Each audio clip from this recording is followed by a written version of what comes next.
we see young spiritual people, ज़्यादा करके we see a lot of men. भले ही spiritual जो प्रीचर्स हैं वो मेल भी होंगे, लेकिन वहाँ जो सुनने वालों की जो संख्या होगी वो फीमेल्स की ज़्यादा होगी।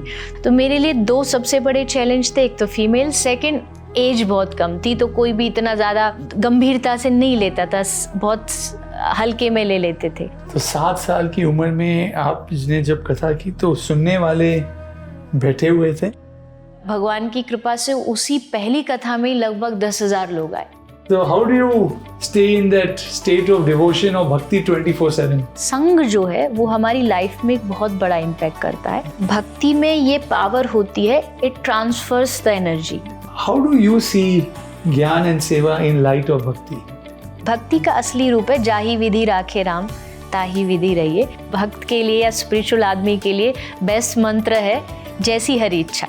और music is a very easy way to relate. Meera ने संगीत से ही गिरधर को रिझाया। तो music is the greatest symbol है डिवोशन का ही। संगीत में मुझे कुछ करना है और इससे बेहतर क्या हो सकता है कि एक स्पिरिचुअल कॉन्सर्ट हम लेकर के आए। तो अनंतनाद ये हमने एक कॉन्सर्ट शुरू करने का जो वहाँ आए भर भर के स्ट्रेस लाए, लेकिन जब वहाँ से जाए तो एकदम स्ट्रेस फ्री जाए। Music and voice is something that Madhur voice connects with everybody. One or two lines if you were to give us. किस्मत से है पाई भक्ति राधे तेरी, लाडली किशोरी श्यामा प्यारी प्यारी। It will be interesting to see how you see yourself as Radha.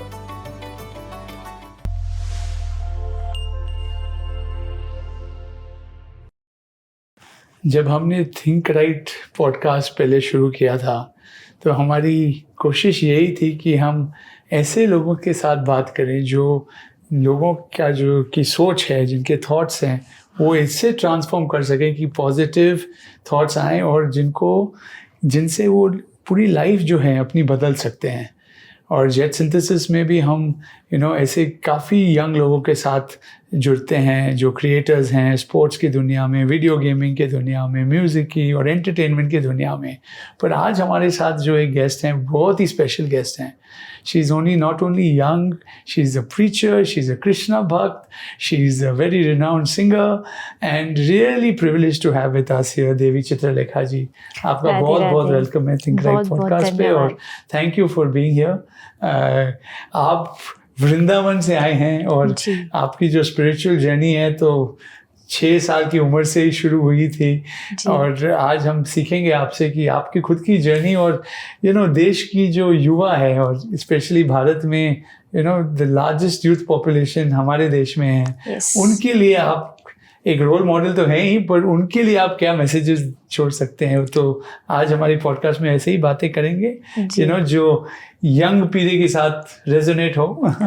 So I think ज़रूरी भी है क्योंकि आज भारत विकास कर रहा है, आगे बढ़ रहा है और उसमें जो मेन पिलर है वो आज की यंग जनरेशन है। एंड अच्छा है कि स्पिरिचुअली भी, स्पोर्ट्स में भी, बिजनेस में भी, हर फील्ड में जो यंगस्टर हैं वो आगे आ रहे हैं। एंड आई थिंक स्पिरिचुअलिटी जो है इट हेल्प्स अ लॉट, कोई भी आप फील्ड में हो।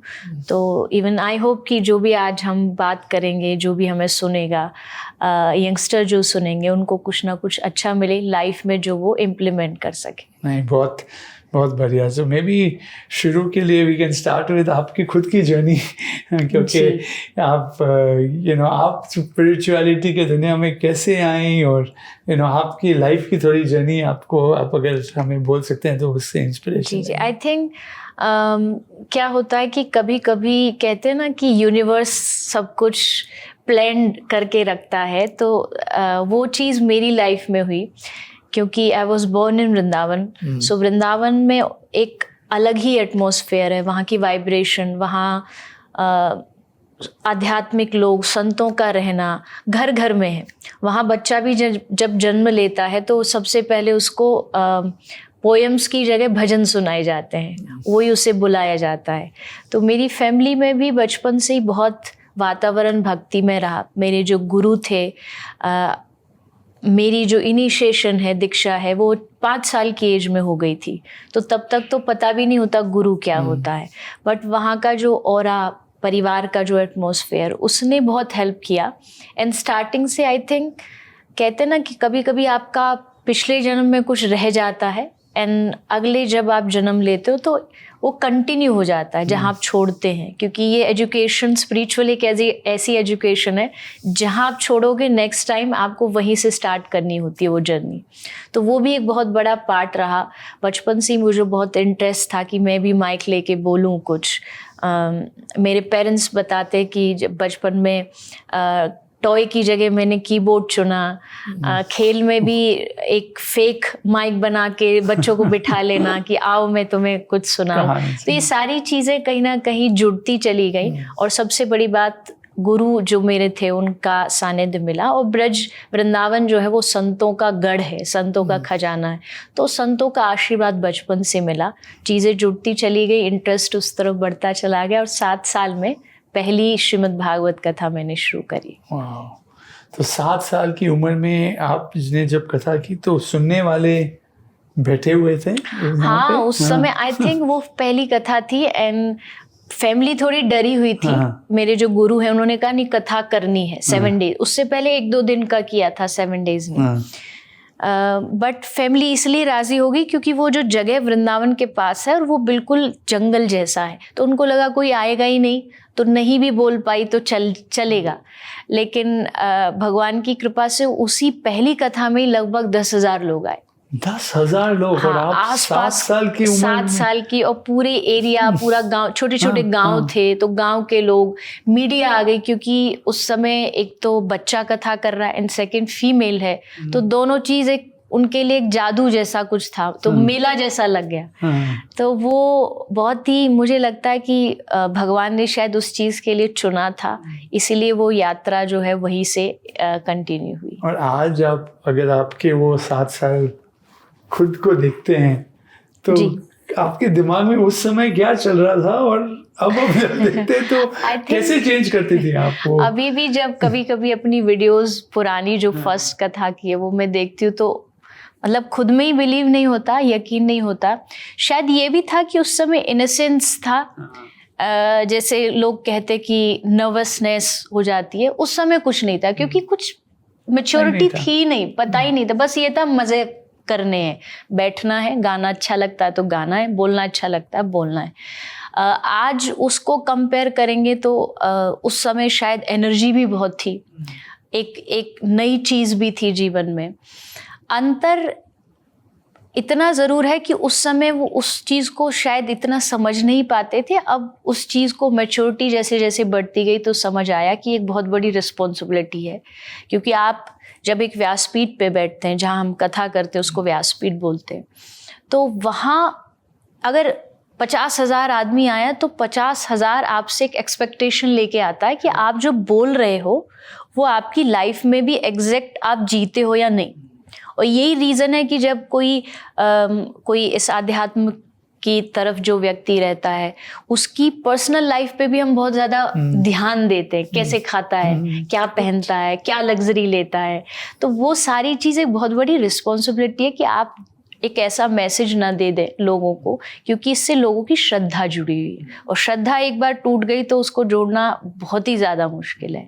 तो अब उस चीज़ की जिम्मेदारी बहुत अच्छे से समझ आती है और हम कोशिश करते हैं कि उसी तरीके का जीवन जिएं जो हम बोलते हैं या सिखाते हैं। तो ये जो पॉडकास्ट का एक तो मैसेज यहाँ भी आ गया कि आप 6 साल, 7 साल, 10 साल की उम्र से भी स्टोरी टेलिंग या आपकी क्रिएटिविटी या जो भी आपको करना है आप शुरू कर सकते हैं। और स्पिरिचुअल की जो पावर होती है या जो ग्रेस होती है, वो बोलते हैं ना चाइल्ड लाइक इनोसेंस, अगर हम वो तो किसी भी उम्र पे व्यक्ति ला सकता है, बिकॉज वो जो इनोसेंस में जो पावर है वो पावर बहुत कम चीजों में है। इनोसेंस से प्योरिटी आती है, काफी चीजें आती है। वही चीज मुझे थोड़ा सा जो डिफरेंस लगता है तब में और अब में, क्योंकि वो एक आई थिंक बच्चे जो होते हैं ना वो एक गीली मिट्टी के जैसे होते हैं। गीला सीमेंट जब हम फ्लोर पे लगाते हैं तो उसमें लिख देते हैं कि यहाँ मत आना, नहीं तो इम्प्रेशन वैसा की वैसा छप जाएगा। तो बच्चों में भी वही होता है एग्जैक्टली। छोटे बच्चे जब होंगे, आज की पेरेंटिंग की जब हम बात करते हैं, तो पेरेंटिंग में कई बार मुझे लगता है कि आई एम नोबडी कि मैं किसी पे क्वेश्चन करूं, बट पेरेंटिंग में सबसे ज़्यादा ध्यान यही रखना होता है कि जब बच्चा छोटा होता है आप उसको किस तरीके से बिल्ड कर रहे हैं। इवन उसके खिलौने भी महत्वपूर्ण होते हैं उसकी आगे की पूरी सोच बनाने के लिए।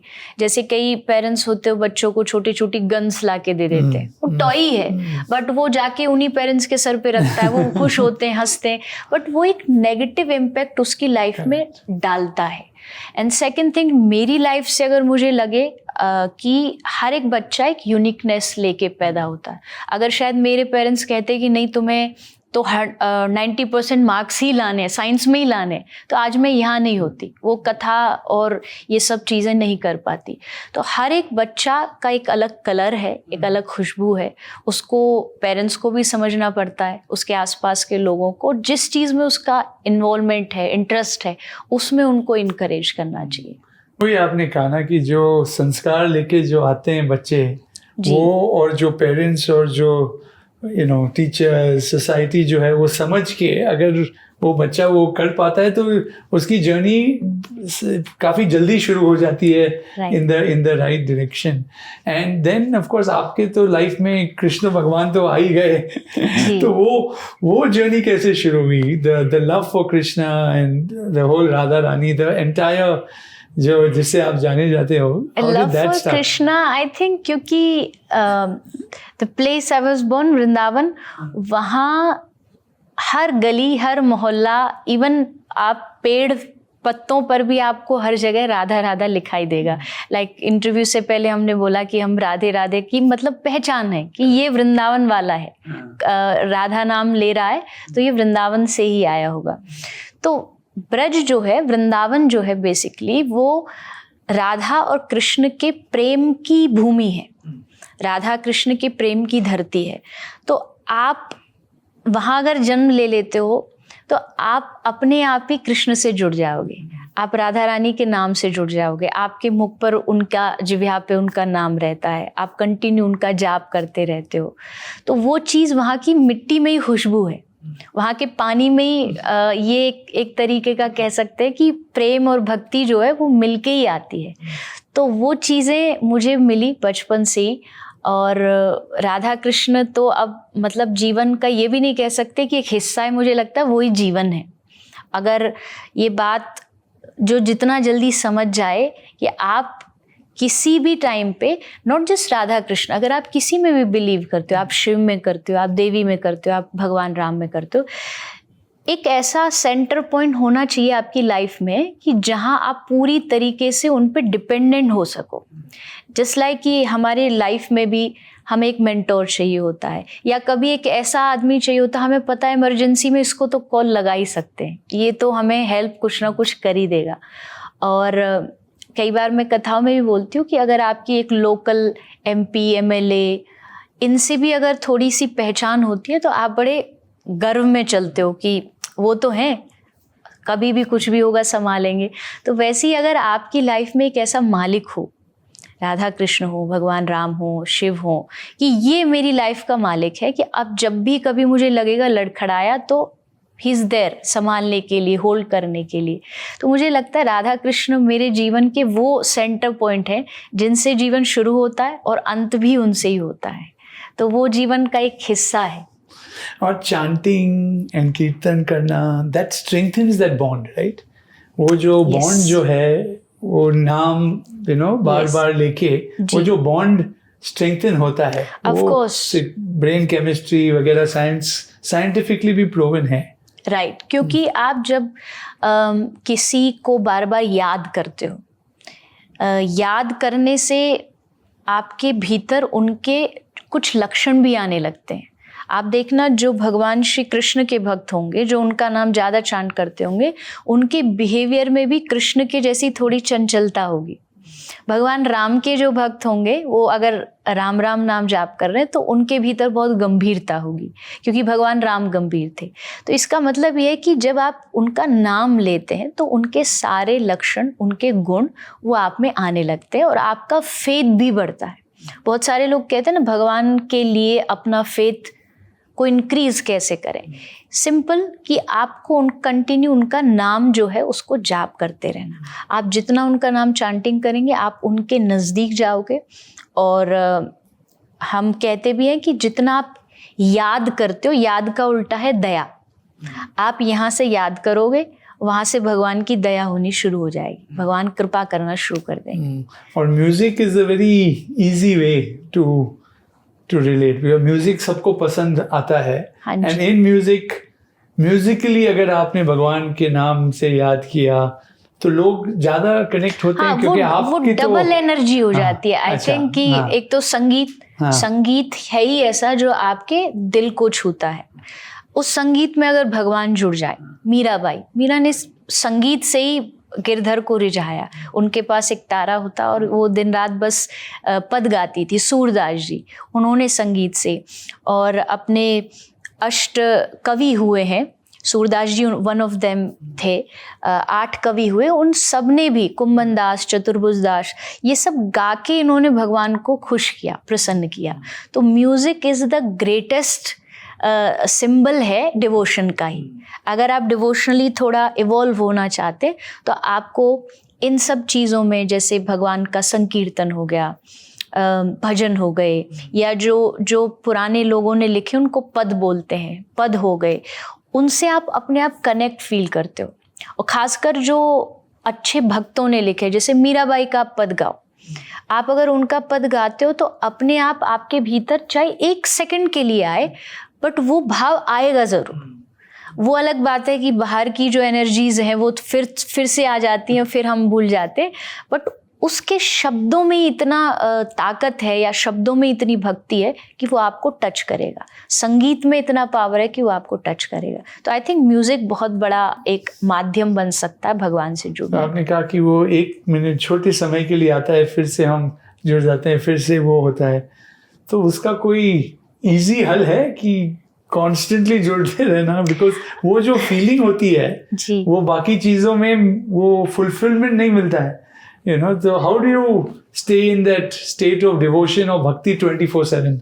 आज की जो लैंग्वेज बोलते हैं, कुछ है ऐसा, you know, secret? I think मेरे हिसाब से ओनली सीक्रेट इज एसोसिएशन। अगर आपका संग थोड़ा उस तरह का होगा, लाइक आप फॉर एन एग्जाम्पल अपने भारत के अलग अलग स्टेट्स को ले लीजिए। आप मुंबई जाइए, आप मुंबई जाओगे तो कुछ टाइम के लिए आपकी एनर्जी जो है वो मुंबई जैसी ही हो जाएगी, थोड़ा सिनेमा, थोड़ा भाग दौड़, थोड़ी पब क्लब्स वैसी। वहीं आप निकल के वृंदावन जाइए तो आप वहाँ, भले आप भक्त नहीं हो, लेकिन आप जब वहाँ की गलियों से निकलोगे तो अपने आप वो एनर्जी और वो भाव आपके भीतर आ जाएगा। तो इसका मतलब है संग जो है वो हमारी लाइफ में एक बहुत बड़ा इम्पैक्ट करता है। आपको अगर ठंडक चाहिए तो रूल सिंपल है, आप एसी के बिल्कुल नज़दीक रहो, आपको बिना मांगे ठंडक मिलेगी। आपको हीट चाहिए तो आप हीटर के नज़दीक रहो, आपको हीट मिल जाएगी। तो वैसे ही भक्ति अगर आपको कॉन्स्टेंटली करनी है तो उसमें आपको थोड़ा, जो लोग इस फील्ड में आगे बढ़ चुके हैं उनका एसोसिएशन होना ज़रूरी है। आप टाइम टू टाइम, सत्संग इसीलिए होता है, कई लोगों को लगता है सत्संग वेस्ट ऑफ टाइम है। नहीं, वेस्ट ऑफ टाइम नहीं, इसका रीज़न ही यही है कि आप जब उस एनर्जी में रहोगे तो एनर्जी आप में ट्रांसफॉर्म होगी। भक्ति भी एक प्रकार का आई थिंक वायरस ही है। ये एक से दूसरे पे जाता है, फीलता है। इवन जब आप किसी संत महापुरुष को या कोई स्पिरिचुअली कोई व्यक्ति होता है तो आप उसके फीट टच करते हैं। द रीज़न इज कि जब आप उनको स्पर्श करते हो तो भक्ति में ये पावर होती है, it transverse the energy. Touch करने से, देखने से या बातें करने से। तो यही कारण है कि आप उनके आसपास रहेंगे तो आपकी जो भक्ति की जो 24/7 आप करना चाहते हो वो धीरे धीरे आपकी हैबिट में आ जाएगा। I think, you know, physics में हम सब सीखते हैं ना, energy can not be created or destroyed. It can only be transferred or changed state. Yes. तो जिनका संगत सही होता है और जिनके पास ज़्यादा पॉजिटिव वो एनर्जी आएगी, they will lead a better life. I think, if you have to explain non-spiritual scientific way on how this is, maybe that could be one way. पर ये जो चीज़ आपने कही है कि जो पावर है भक्ति में, डिवोशन में, लोग बोलते हैं 3 तरह के होते हैं कि ज्ञान होता है, भक्ति होती है या सेवा होती है. All 3 lead to the same path. Yes. How do you see ज्ञान and सेवा in light of भक्ति? शास्त्र में लिखा है ज्ञान और वैराग जो है वो भक्ति के बेटे हैं, 2. भक्ति उनकी मदर है. तो लाइफ में पहले तो भक्ति आनी चाहिए क्योंकि मदर पहले आएगी, फिर ज्ञान. भक्ति जब आपकी लाइफ में होती है, ऑटोमेटिकली आपके भीतर ज्ञान का भी अपने आप सृजन हो जाता है. जस्ट लाइक मीराबाई को अब कोई पूछे कि वो कौन सी यूनिवर्सिटी में पढ़ी, तो शायद उन्होंने कभी स्कूल भी देखा नहीं, कहीं गई नहीं, लेकिन आज उनके जो भजन हैं, जो पद हैं, उन पर लोग PhD कर रहे हैं. सूरदास जी ने कभी आंख से नहीं देखा, पर उनके पदों पर आज थीसिस हो रही है, लोग बड़े बड़े वो कर रहे हैं. तो भक्ति आने से ज्ञान आया. भक्ति अपने आप जब आती है, अकेली नहीं आती, उसमें बहुत सारी चीज़ इन्वॉल्व होती है. ज्ञान भी इन्वॉल्व होता है, सेवा भी इन्वॉल्व होती है, क्योंकि भक्ति का एक पार्ट जो अंग है वो सेवा है. एंड स्पेशली यूथ की अगर मैं बात करूं तो मुझे जो मैंने एनालाइज किया है कि अगर मैं आज के एक यंग बच्चे को डायरेक्टली बोलूं कि तू माला लेके भजन करने बैठ जा, तो शायद वो नहीं करेगा. बट मैं उसको अगर इनडायरेक्टली सेवा के माध्यम से घुमाऊं, सेवा इन द सेंस कि पशुओं की सेवा करो, गाय की सेवा करो, ब्राह्मणों की सेवा करो, या कोई अनाथ आश्रम है, ऑर्फनेज है, वहाँ जाइए, तो वो जब वहाँ पे वॉलंटियर वर्क करने लगते हैं, सेवा से जुड़ जाते हैं, किसी मंदिर में, गुरुद्वारे में जाके थोड़ा टाइम दे रहे हैं, वो सेवा उनको धीरे धीरे स्टेप बढ़ाते हुए भक्ति तक ले आती है. तो सेवा एक बहुत आज के टाइम को देखते हुए आज की जनरेशन के लिए बहुत ज़रूरी है. आपके भी पशु और गौ संस्था के बारे में कुछ कहेंगे? आप काफ़ी काम कर रहे हैं ना? हम भी एक वैसे ये गौ सेवा धाम हॉस्पिटल एक प्रॉपर वेटनरी हॉस्पिटल है. 2013 से हमने उसको शुरू किया था, और वहाँ जितनी भी स्ट्रीट एनिमल हैं, स्ट्रीट काउज हैं जिनको इंजर्ड हो गई हैं, कोई प्लास्टिक किसी के जमा है, तो उन सब का ऑपरेशन किया जाता है. एंड अभी के लिए हम एक 8 फ्लोर का हॉस्पिटल गायों के लिए बना रहे हैं, और उसमें बहुत सारे बच्चे आते हैं. लाइक समर वेकेशंस हो गई तो 10 दिन वो वहीं आएंगे, पूरा 10 दिन हम उनको गायों के बीच में रखते हैं, जाओ हाथ से उनकी सेवा करो. तो क्योंकि अब शहरों के बच्चे, उनको पता भी नहीं है कि कैसे हमारे पुराने टाइम में हम जाके रहते थे, मिट्टी में रहना, वहाँ गायों के बीच में उनके साथ थोड़ा टाइम स्पेंड करना, तो वो चीज़ भी उनको चेंज करती है अंदर से. तो हमारा उद्देश्य यही है कि ज़्यादा से ज़्यादा आज की जनरेशन भी उससे जुड़े, और हम अधिक से अधिक जितने भी पशु हैं, जीव हैं, उनकी सेवा कर सकें. और वो सेंसिटिविटी, कनेक्शन जो बोलते हैं, वो भी बनती है ना with animals and children, and कि वसुदेव कुटुंबकम जो कहते हैं कि all creation is one family. Yes. Which are some of the other ways in which we can build this, this understanding? Because आज अगर आप दुनिया देखें, अभी हम ऐसे समय में बैठे हैं कि वॉर्स हो रहे हैं, सब हेट्रेड, और ये पहले जैसे पहले भी हुए हैं, पर ये जो अभी जो हमारा समय है इतना है, तो दुनिया और सबके लिए how do you build better sensitivity? आपका क्या मैसेज होगा? आई थिंक इसमें 2 रोल सबसे अहम है. One is missing right now, and that is कि आपके, मुझे लगता है जो एजुकेशन सिस्टम है उसमें कहीं भी हीप्स इंफॉर्मेशन तो दी जा रही है आज के समय में, लेकिन जो लाइफ की फंडामेंटल चीज़ें हैं जिनसे हम जीना सीखते हैं, जो हमें बदलती हैं, जो इस सोसाइटी में चेंज लाती हैं, वो नहीं सिखाई जा रही.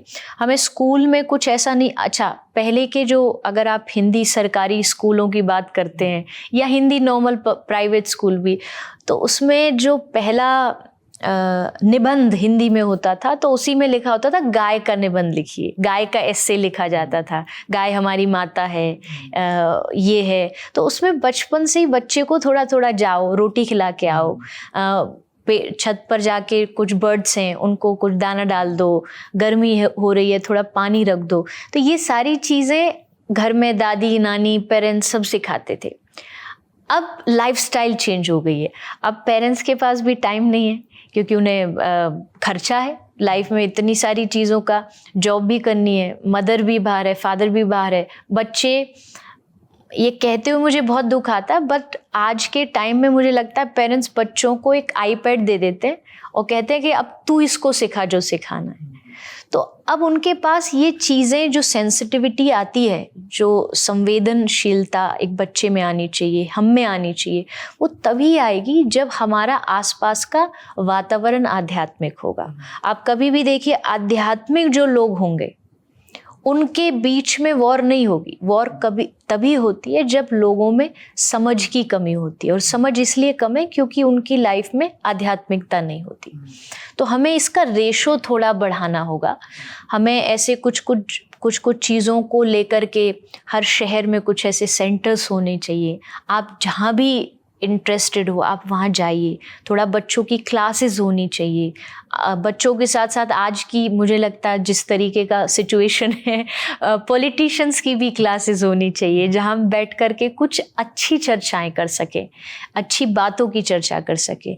तो जब कम्युनिकेशन में स्पिरिचुअलिटी आ जाएगी तो ऑटोमेटिकली हमारी संवेदनशीलता जो है वो बढ़ने लग जाएगी। तो आप उनको क्या ज्ञान देते थे? What would you tell the people? अगर आपको मौका मिला चर्चा, आप भजन की तौर से बोल सकते हैं, कहानी की तौर से बोल सकते हैं, जैसे आप किस तरह, आपको you are such a wonderful story teller, you can tell it different ways. नहीं, आई होप कि वो मेरी बात को समझ सके कि लाइफ में जो है ना, जीवन में सबसे ज़्यादा ज़रूरी होता है कि आप आप दुनिया की सारी इंफॉर्मेशन जानते हैं, AI आ गया, ChatGPT आ गया, सब कुछ आ गया, लेकिन जब आपको रास्ते में स्ट्रीट पे क्रॉस कैसे करना रोड, आप वो जब लाइफ में नहीं जान पाते, जो बेसिक नीड्स हैं। एक 3 लोग थे US से, वो पढ़ करके आए। जो पढ़ के आता है और अच्छी नॉलेज लेके आता है उसमें थोड़ा रहता ही है कि थोड़ा दिखाए। तो एक गांव में पहुंच गए, गांव में एक नाव में उनको जाना था, तो एक नाव वाला नाव चला रहा था, बहुत सिंपल आदमी, बिना पढ़ा लिखा। तो उन्होंने सोचा कि यहाँ अपना ज्ञान दिखाते हैं। तो उनमें से एक ने पूछा कि तुझे पता है एल्बर्ट आइंस्टाइन कौन था? तो उसने कहा कि साहब जी, मैं तो गांव का आदमी हूँ, मुझे तो ये भी नहीं पता ये शहर का नाम है कि आदमी का नाम है। दूसरे ने पूछा, अरे तुझे इतना भी नहीं पता आइंस्टाइन को, तेरा जीना बेकार है। उसने कहा कोई बात नहीं, जैसा भी है, मैं तो गांव में रहा हूँ। दूसरे ने कहा तुझे इंग्लिश आती है? बोले नहीं साहब जी, हमको तो नहीं आती। बोले फिर तुम्हारा जीना बेकार है, तुम्हें इंग्लिश भी नहीं आती। तीसरे ने कहा अच्छा तुम ये बताओ कितने देश होते हैं दुनिया में, ये पता है? ये भी नहीं पता। बोले फिर तुम्हारा जीना बेकार है। तो ऐसे ही करते रहे कंटिन्यू। अचानक पानी में आया तूफान। तो जैसे तूफान आया, नाव हिली डुली, तो वो घबराए, बड़े स्ट्रेस में आ गए। उस आदमी ने, गांव का था, गमछा लिया अपने पेट पे बांधा और उन तीनों से पूछा तैरना आता है? तो तीनों बोले कि तैरना, हम तो पढ़ाई लिखाई में ही लगे रहे। बोले हमको तो नहीं आता। बोले फिर तुम्हारा जीना बेकार है। और कह के पानी में तैर के पार चला गया। कि आपको जब लाइफ की बेसिक नीड्स नहीं पता और आप जस्ट बुक की इंफॉर्मेशन, आप जस्ट गूगल, हर क्वेश्चन आपको गूगल नहीं दे सकता। उसके लिए कभी कभी आपको बड़ों के, संतों के, स्पिरिचुअल लोगों के पास बैठ कर के उनसे वो नॉलेज लेनी पड़ती है। आई एम नॉट सेइंग कि टेक्नोलॉजी अच्छी नहीं है, आज उसी का कारण है कि हमारी बातें लाखों लोगों तक जाएंगी, लेकिन इस पर पूरा डिपेंडेंट नहीं होना है। हमको कुछ अपनी जीवन के, मैं हमेशा बोलती हूँ कि कुछ डूज और कुछ डोंट्स होने चाहिए। उसके लिए आप लाइफ में कुछ भी हो जाए, उसको आपको किसी भी चीज़ के लिए कंपेयर नहीं करना, आपको उनको छोड़ना नहीं है। आपको उस पर रहना है कि ये नहीं करना तो नहीं करना और ये करना है तो करना है। जस्ट लाइक कि हम कभी कभी फ्रेंड्स के इन्फ्लुएंस में आ जाते हैं, नॉन वेज नहीं खाते, लेकिन फ्रेंड्स का सर्कल ऐसा है, इन्फ्लुएंस कर दिया तो उधर फिसल गए। हम ड्रिंक नहीं करते लेकिन हम उस ग्रुप में सेट होना चाहते हैं, तो इसलिए हम वो शुरू कर देते हैं। लेकिन नहीं, मुझे लगता है अपनी लाइफ की कुछ लिमिटेशंस, कुछ लाइंस हमें ड्रॉ करना चाहिए कि ये मैं किसी के लिए भी नहीं छोड़ूंगा या करूंगा। तो आज अगर कृष्णा यहाँ होते और यही कहते हैं कि ये डू करो और वो डोंट करो, तो वो क्या होते थे? I mean through you. I think भगवान श्री कृष्ण ने जो भगवत गीता में भी फोकस किया है वो किया सात्विक लाइफस्टाइल। अगर आपकी लाइफस्टाइल सात्विक है, सात्विक से मेरा मतलब है खाना भी सात्विक, वस्त्र आपके पहनावा भी सात्विक, आपके बिहेवियर में सात्विकता आनी चाहिए, एरोगेंस नहीं। आपकी भाषा, आपके शब्द में इतनी मिठास होनी चाहिए। भगवान कृष्ण जब बोलते थे तो पूरा ब्रह्मांड थम जाता था, क्योंकि उनकी वाणी में मिठास थी, उनकी हंसी में मधुरता थी। मधुराधिपते रखिलम मधुरम, उनकी चाल में सात्विकता थी। तो वही चीज़ भगवान कृष्ण ने भगवत गीता के थ्रू हमें सिखाई है कि अपनी लाइफस्टाइल में सात्विकता लाइए। इवन आप बिजनेस भी कर रहे हैं, वहाँ भी आपकी ये कुछ डूज डोंट्स होने चाहिए कि नहीं, ये मुझे नहीं करना, चाहे इससे मैं कितना भी ऊपर पहुंचूं, कितना भी आगे निकलूं। कुछ ईमानदारी, मेरी किसी को हर्ट ना करना, किसी को धोखा दे के आगे ना बढ़ना, वो सात्विकता आप बिजनेस में भी रख सकते हैं। आप खाने में भी सात्विकता रख सकते हैं। आपके पहनावे में भी बहुत अग्रेसिवनेस नहीं होना चाहिए, जो आपके कल्चर से रिलेटेड हो, आपके धर्म से रिलेटेड हो, वैसा होना चाहिए। तो भगवान 3 गुण हैं, सात्विक, राजसिक, तामसिक। तामसिकता इज़ द एक्सट्रीम जो आजकल लोग करते हैं, क्योंकि नॉनवेज खाना ये हमारी तामसिकता को बढ़ाता है। अब्यूजिव लैंग्वेज यूज़ करना वो हमारी तामसिकता को बढ़ाता है। सात्विक थोड़ा सा माइल्ड है, सात्विक सबसे सुंदर है। तो भगवान कृष्ण ने कहा अपने जीवन को सात्विक रखिए और आप देखोगे उसका इम्पैक्ट, उसकी एनर्जी आपकी लाइफ में दिखने लग जाएगी। और आज की जो युवा है वो तो स्ट्रेस बोलते हैं ना, स्ट्रेस लाइफ एकदम नॉर्मल हो गई है। क्या पूछो किसी को भी, I am stressed, don't tell me this, ये मुझे नहीं करना चाहिए, ऐसे नहीं। क्योंकि वो भी नॉर्मली लोग चलते रहते हैं कि पूरी स्ट्रेस लाइफ सब जी रहे हैं। आप कहीं भी देखिए, जैसे आपने कहा वृंदावन को शायद छोड़ के जहाँ भी हमारा बाकी के युवा भारत ये सब बेस्ड हैं। सो स्ट्रेस के संबंध में आपका क्या विचार है? I mean, how do we get rid of stress? How do young people think of stress, or they should eliminate stress, or little stress is good? कैसे, how should they be thinking about stress?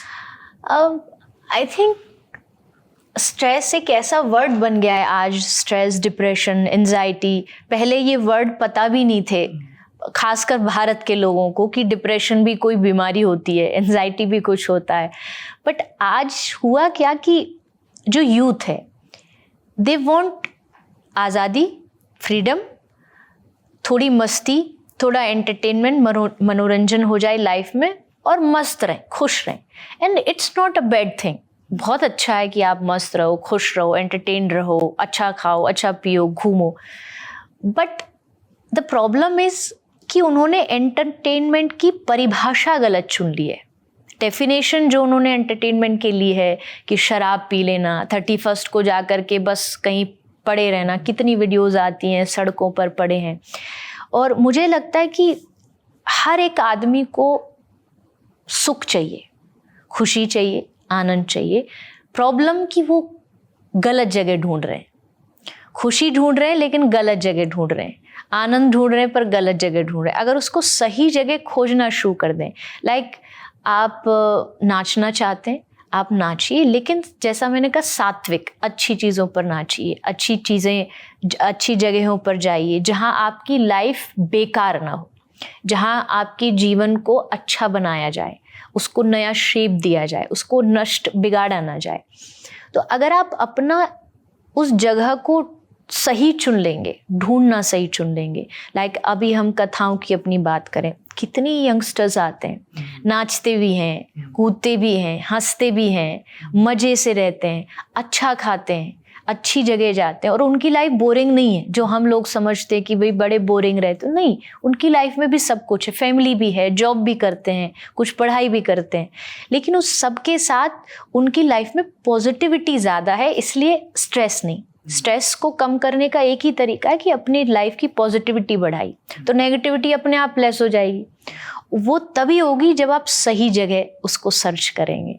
अब आप सोचते हैं कि आप नशे में होकर के अपने स्ट्रेस को कर लें, कितनी देर? एक नशा भी अगर आपको, शराब भी आपको अगर आपके स्ट्रेस से दूर रखेगी तो कितनी देर रखेगी? 1 घंटे, 1 रात, उसके बाद फिर आप उसी स्ट्रेस में आ जाओगे। तो परमानेंट सॉल्यूशन इज़ कि आप थोड़ा थोड़ा अपनी जो लाइफस्टाइल जी रहे हैं उसमें साथ में लाइए थोड़ी मेडिटेशन, थोड़ी चैंटिंग, और एक जो खैर आज के समय की वो ज़रूरत भी थी कि अच्छे कॉन्सर्ट्स हो रहे हैं, कोई आध्यात्मिक, कोई भजन, क्लबिंग जो आजकल एक ट्रेंड चल रहा है।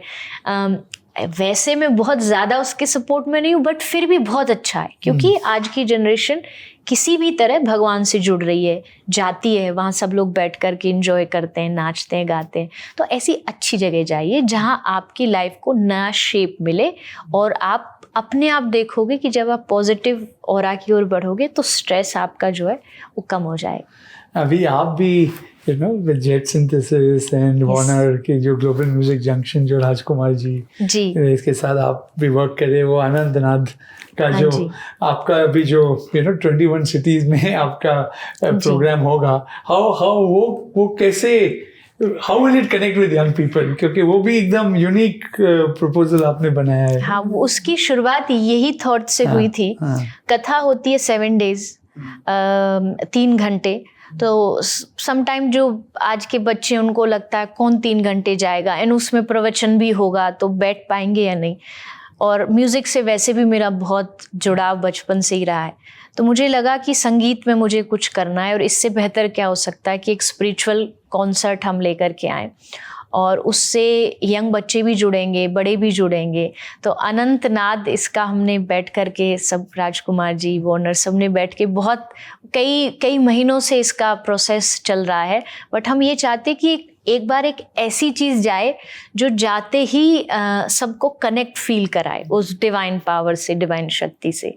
तो अनंतनाद ये हमने एक कॉन्सर्ट शुरू करने का, जो अभी जून जुलाई में शुरू हो जाएगा, उसका बेसिक मोटो यही है कि जो वहाँ आए भर भर के स्ट्रेस लाए, लेकिन जब वहाँ से जाए तो एकदम स्ट्रेस फ्री जाए।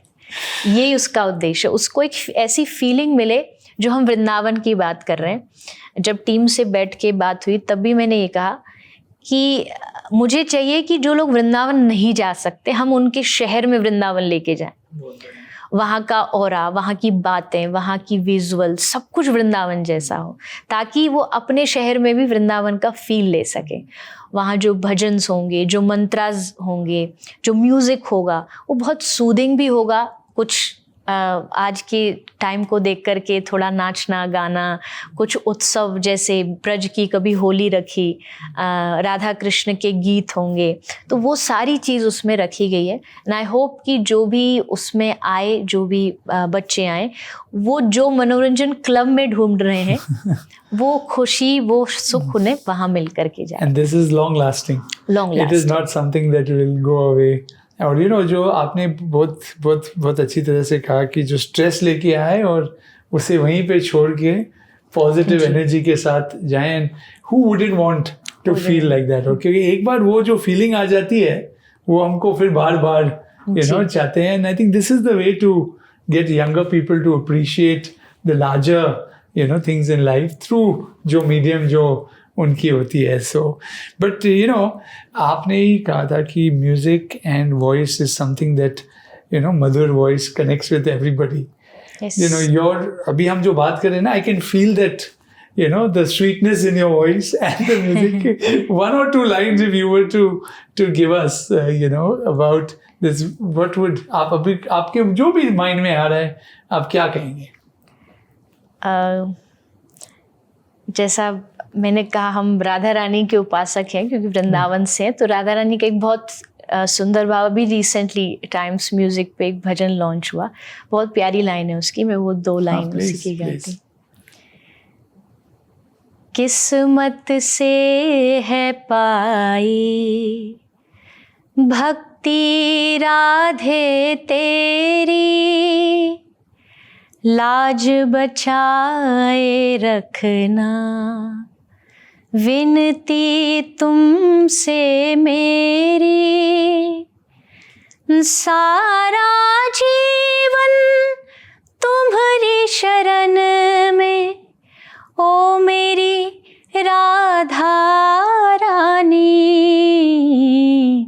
लाडली किशोरी राधा प्यारी प्यारी, लाडली किशोरी श्यामा प्यारी प्यारी, लाडली किशोरी राधा प्यारी प्यारी, लाडली किशोरी श्यामा प्यारी प्यारी।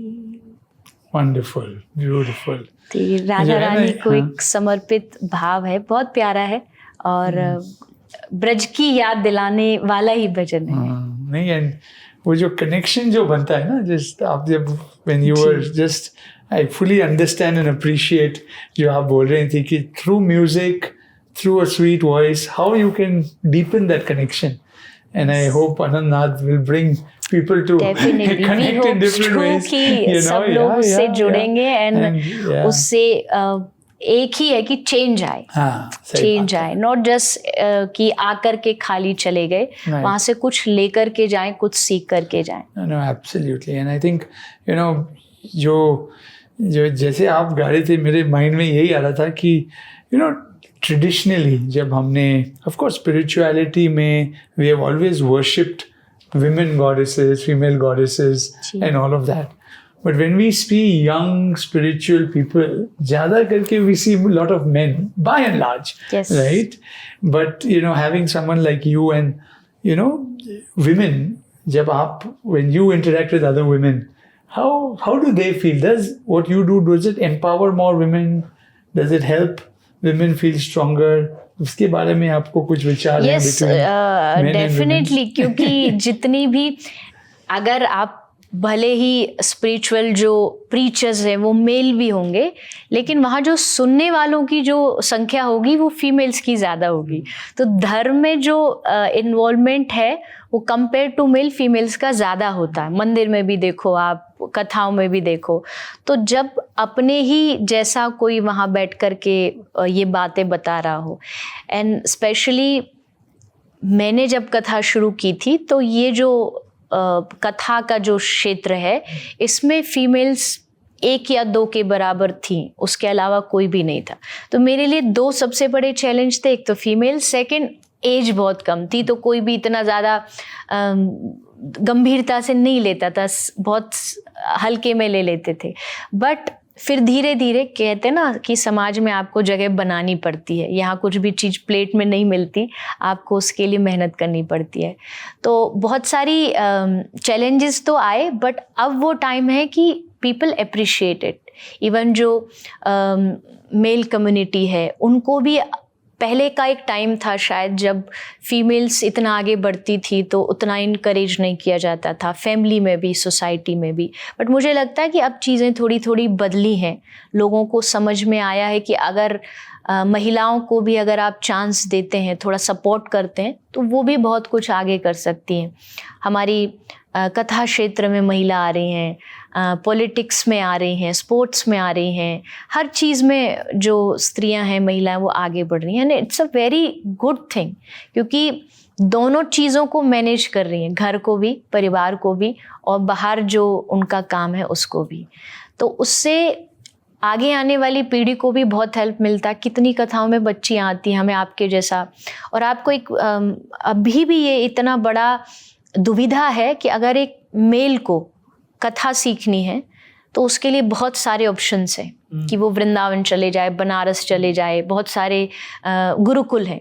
लेकिन अगर किसी महिला को कथा सीखनी है, किसी बच्ची को कथा सीखनी है, तो उसके लिए कोई ऐसा गुरुकुल नहीं है। उसको आज भी खुद ही मेहनत करनी पड़ेगी, जाओ रूम लो, फैमिली को लेके जाओ, तो ये चीज़ अभी भी है, बट फिर भी वो मेहनत करके आगे बढ़ रही हैं। मेरा खैर ये भी एक सपना है कि कभी आगे भविष्य में जाके एक ऐसा गुरुकुल खोला जाए जहाँ लड़कियों को कथाएं और अपने अध्यात्म की जो नॉलेज है, मटेरियलिस्टिक नॉलेज भी हो और इस प्रकार की जो गुरुकुल पद्धति होती थी वो दोनों मिक्स करके वहाँ पे सिखाई जाएं।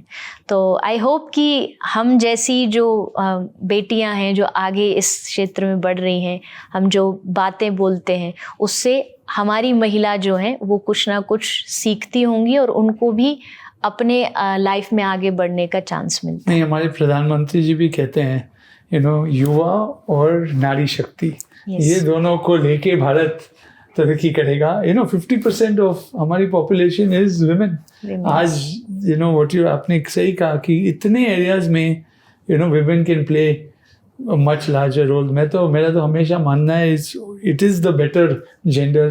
बोलते ना, man is within woman. Yes.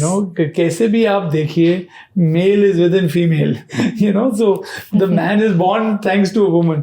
So the power of woman is something that we all understand, but कभी हमने unlock की नहीं है ये scale पे। And it brings me back to where we started, right?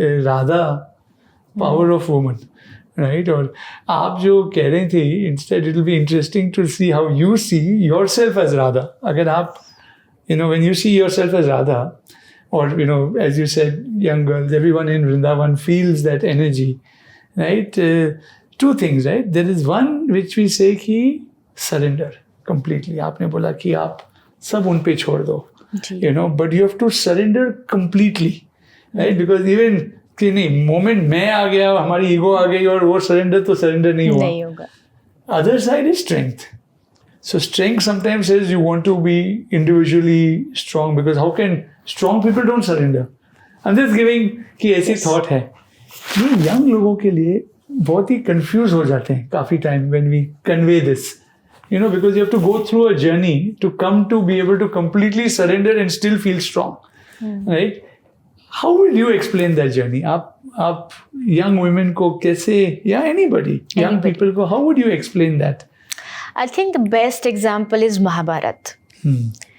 Both parties, they were very strong. Pandavas, Arjun, and Kaurav, Duryodhan. And Duryodhan की party में 100 लोग थे, and पांडवों के पास 5 पांडव थे. स्ट्रेंथ उधर ज़्यादा थी कौरवों की साइड में, लेकिन सरेंडर अर्जुन का था. That's why he got victory, और उसको हारना पड़ा 100 कौरव होते हुए भी. द रीज़न इज, जब टाइम था चूज करने का, जब महाभारत का युद्ध शुरू नहीं हुआ था, तो भगवान ने दोनों पार्टीज को बुलाया कि आना, एंड आई विल डिवाइड कि किसको क्या क्या देना है. दोनों आए. अर्जुन और दुर्योधन को भगवान ने कहा, एक तरफ मेरी अक्षौणी सेना है, एंड वो सेना वो है जो इंद्र भी जिसको कभी हरा नहीं सकता, एंड दूसरी तरफ मैं हूँ अकेला कृष्ण विद नो वेपन्स. अब तुम चूज करो तुम्हें क्या चाहिए. तो पहला उन्होंने अर्जुन को चांस दिया. दुर्योधन वॉज वेरी नर्वस कि ये सेना ही मांगेगा, क्योंकि युद्ध के लिए तो सेना ही चाहिए. बट अर्जुन ने कहा कि हे कृष्ण, मुझे तुम चाहिए, क्योंकि तुम मिल गए तो मैं हार के भी जीत गया, और तुम ना मिले तो ये जीत भी मेरे लिए हारी है. तो उन्होंने कृष्ण को चुना, और उसका रिजल्ट सब जानते हैं कि जो इम्पॉसिबल था वो कृष्ण ने करके दिखाया, जस्ट बिकॉज सरेंडर था. मेरे लिए Mahabharat in one word I will say, कि अगर मुझसे कुछ महाभारत के बारे में एक वर्ड में पूछे तो वो है सरेंडर. जितना एग्जाम्पल महाभारत से आप ले सकते हो समर्पण के, और वहाँ कई ऐसे टाइम ऐसा आया जहाँ उन्होंने स्ट्रेंथ भी यूज़ करी. एग्जाम्पल द्रौपदी की जब साड़ी खींची जा रही थी, तो उन्होंने सबको बुलाया, अर्जुन को, युधिष्ठिर को, पितामह भीष्म तक को भी हाथ जोड़े कि आप मेरी मदद करो, मुझे भरी सभा में साड़ी को खींचा जा रहा है. But nobody help. उस समय उसने अपने आप को भी कोशिश करी कि मैं अपने आप से खुद की रक्षा खुद करूं. उसने अपना साड़ी को पकड़ के अपनी रक्षा करने की खुद भी कोशिश करी, एंड शी फेल्ड. तब एट द एंड उनको याद आया, और तब उन्होंने कहा, कृष्ण गोविंद द्वारिका वासिन कृष्ण गोपी जनप्रिय कौरवई परिभूता नाम किम ना जानासी केशम। मतलब जब तक खुद की स्ट्रेंथ थी, आप डिफरेंस देखो, जब खुद की स्ट्रेंथ थी तो शी वॉज होल्डिंग हर साड़ी, लेकिन जब उसको सरेंडर हुआ, भरोसा हुआ भगवान पे, शी लेफ्ट इट कि अब जो होना है होने दो। सूरदास जी का एक पद है यहाँ पे कि मुरारी मेरो क्या बिगड़ेगो जाएगी लाज तिहारी। मतलब द्रौपदी कह रही है मेरा कुछ नहीं बिगड़ेगा, हम तो दुनिया में भी आए थे तब भी निर्वस्त्र आए थे, तो आज कपड़ा ना भी रहा पर तुम्हारी इज्जत क्या रहेगी। तो मतलब वो भगवान को ही डरा रही हैं कि आपको आके मदद करनी पड़ेगी। एंड जब वो भरोसा उनके भीतर हुआ, जब उनके भीतर समर्पण वाला इमोशन आया, तब उनके भीतर से डर हट गया। तो मेरे ओपिनियन में आई थिंक कुछ भी हो, स्ट्रेंथ इज गुड, स्ट्रेंथ भी भगवान का शक्ति एक रूप होती है, लेकिन सरेंडर इज मस्ट। जब तक आप समर्पित नहीं होगे, जब तक आप सब उन पे छोड़ोगे नहीं। हाँ, इसका मतलब ये नहीं है कि आपको कर्म नहीं करना है। भगवान कृष्ण को अगर अर्जुन ने कर्म न करने की सीख दी होती तो भगवत गीता न सुनाते। अर्जुन तो कह रहा है कि मुझे लड़ना ही नहीं है, यो मेरे सामने मेरे बड़े खड़े, मुझे युद्ध नहीं करना। कृष्ण कह रहे तू लड़, तू युद्ध कर, क्योंकि ये तेरी जिम्मेदारी है, तू क्षत्रिय है, तेरा कर्तव्य है युद्ध करना। तो कई बार हमें लगता है सरेंडर लोग समझते हैं कि अब कुछ करना नहीं, करना जरूर है, लेकिन करने के बाद उस पर छोड़ देना है। अब उसका फल क्या मिलेगा, हार मिलेगी, जीत मिलेगी, ये भगवान पे छोड़ देना ही सरेंडर है। और ये बहुत कम लोग करते हैं, क्योंकि वो भगवान से भी बहुत सारी कंडीशंस रखते हैं कि मतलब अगर मैं भजन कर भी रहा हूँ, अगर मैं तुम्हारे मंदिर आ भी रहा हूँ, तो मुझे इसके बदले में ये दे दो, मुझे जॉब अच्छी लगवा दो, मुझे गाड़ी ये वाली चाहिए, ये मिल जाए। बट आई थिंक ये भक्ति का असली रूप नहीं। भक्ति का असली रूप है जाहि विधि राखे राम ताहि विधि रहिए। उसके हाथ में डोर सौंप देना, एंड देन ही डिसाइड कि हमें किस तरफ लेके जाना है, किधर हमें छोड़ना है। सारी चीज़ें फिर भगवान डिसाइड करते हैं, और उसका डिसीजन कभी गलत नहीं होता। वो कहना ना मेरी डोर तेरे हाथ, बहुत मुश्किल चीज़ होती है, पर आपके लाइफ में you are still so young, you 29 years old, और वो जो 7 साल से उम्र में आज तक you must have had many times when you also strength versus surrender. Anything you want to share that will inspire young people to think in a particular way? I think ऐसा कोई पर्टिकुलर इंसिडेंट नहीं है, but life में होता तो बहुत कुछ रहता है। आप इतना सारा, आई थिंक सबसे बड़ा चैलेंज हमारे लिए जो है वो यही है कि एवरी डे वी मीट नए नए लोगों से मिलना, नई नई जगह पर जाना। किसी का कुछ विचार है, किसी की कोई थॉट प्रोसेस है, उससे एडजस्टमेंट करना, वो भी एक बहुत बड़ा चैलेंज होता है, क्योंकि हमेशा वो नहीं होता जो हम चाहते हैं या जो हम प्रिपेयर करते हैं। प्लानिंग्स कुछ होती हैं, कभी हो कुछ और जाता है। तो उस चीज़ को फिर हम यही सोचते हैं कि चलो जैसी भगवान की इच्छा। ये मुझे लगता है ये एक भक्त के लिए या स्पिरिचुअल आदमी के लिए बेस्ट मंत्र है, जैसी हरी इच्छा। मतलब उन्होंने किया तो अच्छा ही किया होगा। एंड सेकेंडली, जब आप एक पब्लिक लाइफ जीते हैं तो आप पे बहुत सारे क्वेश्चंस भी उठाए जाते हैं, या बहुत सारी एलिगेशंस आते हैं, उनसे भी डील करना बहुत हार्श हो जाता है कभी कभी। बट फिर भी हम वही सोचते हैं, अगर भगवान एक तरफ हमें इतने लोगों से प्रणाम करवा रहे हैं तो 2-4 लोगों से गालियां भी दे रहे हैं, तो वो भी उनकी इच्छा। मतलब ही वॉन्ट्स कि हम ग्राउंडेड रहें। ज़्यादा अगर सब लोग वाह वाह करते रहेंगे तो हवा में उड़ने लग जाएंगे। तो कुछ चीज़ें ऐसी भी चाहिए जो हमें थोड़ा थमा के रखे कि नहीं, तुम भी इंसान ही हो, तुम भी धरती पे ही रहते हो। तो ऐसी लाइफ में बहुत सारी चीज़ें आती हैं। सोशल मीडिया ट्रायल्स कई बार बहुत सारी आ जाती हैं। कभी कुछ ऐसा बोल दिया गलती से, क्योंकि जब आप 3 घंटे बोलते हो, समटाइम नहीं आपको याद रहता, या कुछ ऐसी चीज़ जो निकल जाती है मुंह से, एक लाइन को लेके इतने सारे इश्यूज बन जाते हैं, नेगेटिव चीज़ें शुरू हो जाती हैं चारों तरफ। उस समय फिर भगवान ही मुझे लगता है सहायता करते हैं, मदद करते हैं। कुछ फैमिली इशू, कुछ सामाजिक इशू, कुछ ना कुछ सबकी लाइफ में चलता है। मुझे लगता है ये जो लोग सोचते हैं कि स्पिरिचुअल बनने का मतलब है कि अब दुख नहीं है लाइफ में, ये सबसे गलत सोच है। और मुझे लगता है भगवान और डबल देते हैं जानबूझ के, क्योंकि वो आपका पेशेंस देखते हैं, आपकी परीक्षा, आपके एग्ज़ाम को और टफ कर देते हैं कि मैं देखूं कि अभी कहीं कच्चा तो नहीं है। जैसे वो कुम्हार घड़ा चेक करता है ना कि अभी कच्चा है कि पक गया, तो भगवान भी बहुत टेस्ट लेते हैं। तो कोई ये सोच रहा हो कि भाई स्पिरिचुअल आदमी है तो इसकी लाइफ में चैलेंजेस नहीं होंगे, बट एक ही फ़ायदा है, उसकी लाइफ में भगवान पे उसे इतना भरोसा है कि वो ऐसे मिनटों में उसको पार कर लेता है।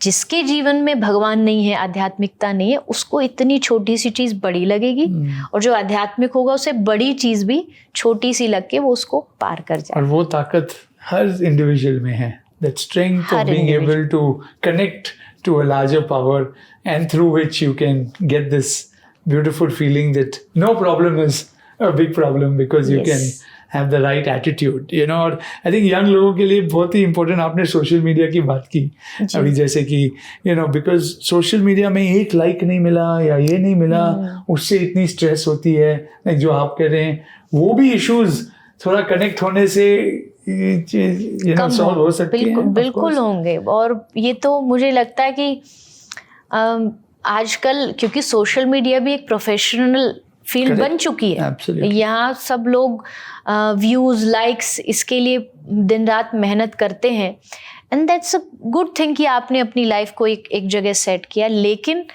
उसके कारण आपकी लाइफ में अगर स्ट्रेस आ रहा है, जस्ट एक, और social media is a fake world, सच तो ये है, क्योंकि यहाँ आदमी क्या दिखाएगा, अपना जो अच्छी बेस्ट चीज़ है वही दिखाएगा, कुछ गलत नहीं, कुछ नेगेटिव नहीं, सब चीज़ें उसकी लाइफ में भी चल रही होंगी। वो शायद बैक कैमरा रो रहा होगा, लेकिन कैमरे के सामने आके वो हंसेगा, क्योंकि उसे पिक्चर अच्छी देनी है। तो आप कभी कभी हम ये भी इन्फ्लुएंस्ड हो जाते हैं कि हमने किसी अपने आइडल को, किसी जिसको हम फॉलो करते हैं, हमने देखा अरे ये तो बड़ा मज़ेदार लाइफ जीते, नहीं, उनकी लाइफ में भी बहुत सारी प्रॉब्लम्स होंगी, वो भी फेस कर रहे हैं। आप उनको अंदर जाके देखेंगे तो आपको पता लगेगी। तो आप ये ना सोचिए कि आपके चैलेंजेस, आपकी परेशानियाँ आपकी ही सबसे बड़ी। एक तो ये दिक्कत है कि आदमी को लगता है मेरी परेशानी से बड़ी कुछ भी नहीं है दुनिया में, मेरी सबसे वर्स्ट है। अब सामने वाले से पूछोगे, वो कहेगा तेरे से ज़्यादा तो मेरी है। बट सबकी, अगर भगवान ने हमें कुछ प्रॉब्लम्स दिए, चैलेंजेस दिए, तो सेम लेवल पे हमें उसको संभालने की स्ट्रेंथ भी दी है। यू जस्ट नीड कि जैसे कभी कभी पुराने ज़माने में हैंड पंप होता था, उसमें पानी तो होता है लेकिन फिर भी आप चला रहे हैं, नहीं निकल रहा, तो उसमें से बाहर से एक और बाल्टी भर के पानी डालना पड़ता है, तब जाके वो अंदर का पानी जो है वो उसका जो स्रोत है वो निकल के आता है। सेम वे स्ट्रेंथ तो है, लेकिन उसको करने के लिए आपको बाहर से कुछ स्ट्रेंथ डालनी पड़ती है, लाइक कथा के माध्यम से, म्यूजिक के माध्यम से, मेडिटेशन के माध्यम से। वो अंदर आती है, आपके भीतर जो स्ट्रेंथ छुपी हुई है वो निकल के बाहर आ जाएगी, और तब आप इन सब चैलेंजेसों से आप उनको फेस भी कर पाओगे, ओवरकम भी कर पाओगे। And Anandnath will get you that amongst many things. No, we can, हम तो बात करते करते जा सकते हैं, you know, but and we would love to probably continue this in another conversation as a part 2 after maybe, you know, yes. Sometime, because I think ये जो बातें जो हम कर रही हैं so important, you know, for others to listen to hear, to relate to, because जो भी हमने कहा है उसमें से एक भी चीज़ किसी के साथ resonate हो गई, you know, and how they can apply it in their lives, yes. is a very important, you know, message that I think जो आपने कहा है. But we come to you know, a segment जो हम Think Right में करते हैं कि mindful minute. You know, Shruti, I'll ask some questions and maybe, you know, in a more crisp and short manner so that it can help bring some clarity to people. And I think I want to, you know, start with जो हमने काफ़ी बात की, but it's not strength and surrender, but जो faith होती है and then surrender होता है. Faith or surrender, or how are they linked? First faith, then surrender. Faith because आप उसी को सरेंडर करोगे जिस पे आपको भरोसा होगा। विदाउट आप किसी के ऊपर आपका फेथ नहीं है तो आप समर्पित हो ही नहीं सकते। You surrender to the universe? You surrender to the universe. आप किसी में भी आप बिलीव करते हो, आप उसको सरेंडर कर सकते हो। भरोसा इज मस्ट, क्योंकि हम जैसे कहते हैं ना कि आप एक ट्रेन में बैठ जाते हो विदाउट नोइंग कि ड्राइवर का नाम क्या है, आप एक फ्लाइट में बैठ जाते हो, सो भी जाते हो आराम से, जबकि पायलट से आपका कोई रिलेशन नहीं, कोई परिचय नहीं है। आप कहीं भी जा रहे हैं, आप किसी भी व्हीकल में बैठ रहे हो, सो रहे हो, लेकिन जो आपके जीवन का सबसे बड़ा जो खुद का जीवन है उसका ड्राइवर का नाम भी पता है, कौन चला रहा है लाइफ को, और आप उस पर भरोसा नहीं करते, आप उसकी चिंता में डूबे जा रहे हो। तो बेस्ट इज़ कि आप पहले फेथ अपनी लाइफ में लाइए और वो फेथ आपको लेकर के जाएगा समर्पण तक। तो अगर एक लाइन में आप बोलेंगे भगवान क्या है? I think power behind everything, जो हर चीज़ के पीछे मेरे आपसे जो बुला रहा है, जो पूरी सृष्टि को चला रहे हैं, हमारे जीवन का जो सेंटर पॉइंट है, मेरे लिए भगवान वही है, क्योंकि उनकी वजह से ही हम हैं। वो एक सेकंड में ऐसे कर दे तो सब खत्म, सांस भी न ले पाएंगे। तो मेरे लिए जो सबसे बड़ी शक्ति है इस दुनिया की, सब चीज़ों के पीछे, वो भगवान है। एंड भगवान वर्ड इज़ भ मतलब भूमि, ग मतलब गगन, व मतलब वायु, अ मतलब अग्नि, अन्ना मतलब नीर। तो आकाश, वायु, तेज, जल, पृथ्वी, ये 5 एलिमेंट्स होते हैं जिनसे पूरी दुनिया चलती है। ह्यूमन बॉडी भी इनसे बनी है, ये नेचर भी उससे बना है, एंड ये सारी चीज़ों को जो चलाता है दैट इज़ भगवान। Beautifully put, very very beautiful. और जो भगवान ने बनाया ह्यूमन बीइंग को, what do human beings abuse the most? कि what is it that we have, जो पावर पर हम पूरा वेस्ट करते हैं और abuse the most? Their own life मतलब जो सबसे कीमती है इस दुनिया में, सबसे कीमती क्या है? Your health, your mind, your body, जो आपको फ्री में मिली है। मतलब आप एक हार्ट ट्रांसप्लांट कराने जाइए, आप एक दिन के लिए भी आप हॉस्पिटल में ऑक्सीजन लेने जाइए तो कितना वो हो जाता है। तो वो आपको सांसें फ्री में मिली है। इस दुनिया में सबसे कीमती चीज़ फ्री की है, शांति, अनुशासन, सांसें, आपकी खुद का सुख सुकून। तो ये चीज़ें आदमी बहुत लाइटली ले लेता है। आई थिंक वो अपनी लाइफ को ही सबसे ज़्यादा ख़राब कर रहा है। अगर उसकी वैल्यू समझ जाए, ह्यूमन बॉडी की, ह्यूमन लाइफ की वैल्यू समझ जाए, तो एक एक सेकंड को यूज़फुली यूज़ करेगा, कहाँ उसको उपयोग करना है, लाइफ को कैसे चलाना है। बहुत बढ़िया। हमने सोशल मीडिया की बात की, पर अगर आई वाज जस्ट थिंकिंग, अगर आज कृष्णा इंस्टाग्राम पे होते, yeah, you would be, what would that message, what would that reel look like which went viral? Because you're so deeply connected, maybe through you we'll get one real idea. I think Krishna अगर हैं भी या इस तरीके का कुछ करेंगे, तो वो अपने किसी भी एक्शंस के थ्रू खुशियाँ बांटेंगे। कृष्ण का एक नाम है सच्चिदानंद, सत्य, चिद, आनंद। सत्य मीन्स इमॉर्टल, चिद मतलब चैतन्य जो सब में रहता है, और आनंद इज आनंद जिसका कोई अंत ना हो। तो कृष्ण का ये 3 नाम है, सच्चिदानंद रूपाय। तो आनंद बांटना ही कृष्ण का काम है। तो अगर वो थ्रू सोशल मीडिया, इंस्टाग्राम, किसी के भी थ्रू होते, वो खुशी ही बांटते, वो हंसी ही बांटते। उन्होंने रास किया, महारास किया, माखन चुराया, उन सब के पीछे भी लॉजिक यही था कि मुझे सबको खुशियाँ बांटनी है। खुश रहो, खुशी बांटो लोगों में, यही भगवान श्री कृष्ण की सबसे बड़ी शिक्षा है। और राधा रानी, देवी चित्रलेखा जी की अगर एक पुश नोटिफिकेशन या एक message on social, what would that? Radha Rani is love, प्रेम। राधा रानी ने भगवान श्री कृष्ण को भी प्रेम करना सिखाया, एंड दैट प्रेम इज निस्वार्थ प्रेम। क्योंकि समटाइम्स हम बहुत सारे प्रेम में बहुत कंडीशंस रखते हैं, बहुत सारी शर्तें लागू करते हैं, पर राधा रानी का प्रेम जो है वो अनकंडीशनल है। कोई शिकायत नहीं, कोई कंप्लेन नहीं। वो जो प्रेम है वो राधा रानी सिखा सकती हैं, और वो आज की ज़रूरत भी है। आज जिस तरीके का पूरी दुनिया में चल रहा है, सबसे ज़्यादा आदमी को आज प्यार ही चाहिए, प्रेम चाहिए। हर आदमी को यही चाहे दूसरे से कि वो हमें प्रेम बांटे। तो Radha Rani is the epitome of love. वो जितना हम बांटेंगे, आप राधा रानी के उतने करीब जाएंगे। And thank you for such a loving interaction. I mean, we've ended on such a beautiful point, I don't think the world needs anything more than love today. More than love. And you've come from Vrindavan, where jahan pyar basta hai in its purest form. Yes. You know what you said, unconditional love. And today, when young people talk of love, whether it is a relationship or whether it is love to animals or it is love for each other or, you know, love across countries, I think keeping unconditionality at its core is so important to realize what true love is. Surrendering unconditionally is so important to understand what true strength is. Yes. You have put out so many powerful lessons that I think young people and everyone can keep reflecting on, you know, through their Yes, life. I hope कि जो भी सुनेगा कुछ उसमें से चुनेगा भी, not just सुनेगा, उसमें से कुछ सिलेक्ट भी करे. जो वर्ड्स हम यूज करें ना, सरेंडर, फेथ, लव, मतलब ये हैवी वर्ड है बहुत, क्योंकि ये लाइफ में बहुत ज़रूरी भी है और लाइफ में इनसे ही चेंज आता है, इनसे ही बदलाव आता है. आई होप कि इन वर्डों की, इन शब्दों की हम ताकत समझें और उनको अपनी लाइफ में लेके आएँ, ताकि जितना आज स्ट्रेस, नेगेटिविटी बढ़ रही है समाज में, वो थोड़ी थोड़ी कम हो सके. And thank you for inviting. Thank you. Radhe Radhe. Radhe Radhe. You too can start or enhance your mindfulness journey using the Think Right app on iOS and Android store.